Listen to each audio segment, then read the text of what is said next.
मंडळी राम राम. हरभरा पीक हे मोठ्या प्रमाणामध्ये महाराष्ट्र, बिहार, गुजरात, मध्य प्रदेश, हैदराबाद अशा वेगवेगळ्या ठिकाणी मोठ्या प्रमाणात होतो आहे.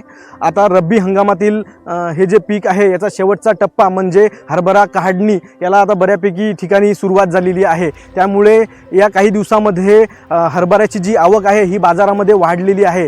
त्यामुळे जेव्हा आवक वाढते तेव्हा बाजारपेठेत भाव पण थोडे कमी असतात. त्यामुळे हरभऱ्याचे पण 200-300 रुपयांनी भाव थोडे उतरलेले आहेत.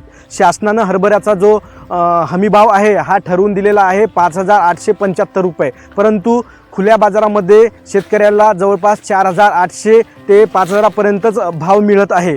आता हा जो भाव आहे हा काही दिवस 1 ते 2 महिना असाच राहण्याची शक्यता आहे. कारण जेव्हा बाजारपेठेमध्ये हमी मोठ्या प्रमाणामध्ये शेतकऱ्याचा माल जातो तेव्हा भाव हे थोडे दबक्या याच्यामध्येच असतात. त्यासाठी शासनाने लवकरात लवकर जे हमी भावाने खरेदी करणारी केंद्र सुरू केली पाहिजेत.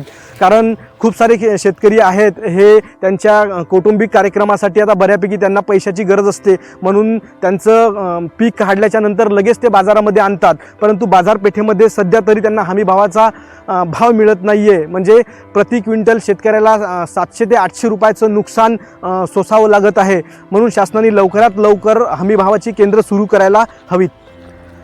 सध्या भारतामध्ये मोठ्या प्रमाणात टांझानिया, ऑस्ट्रेलिया या देशामधून सुद्धा मोठ्या प्रमाणात हरभऱ्याची आयात होत आहे. त्यामुळं बऱ्यापैकी बाजारभाव पण सध्या थोडे कमीच आहेत. म्हणजे जे हमी भाव शासनाने दिला आहे तो हमी भाव शेतकऱ्याला खुल्या बाजारामध्ये मिळत नाही आहे. त्यासाठी शेतकऱ्यांनी काही दिवस वाट बघायला हवी. कारण जवळपास 1 महिना तरी बाजारपेठेमध्ये हा जो नवीन येणारा हरभरा आहे यामुळं जो हमी भाव शेतकऱ्याला मिळत नाही आहे तर तो हमी भाव पण थोडा कमी आहे. म्हणून शेतकऱ्यांनी काही दिवस वाट बघितली पाहिजे.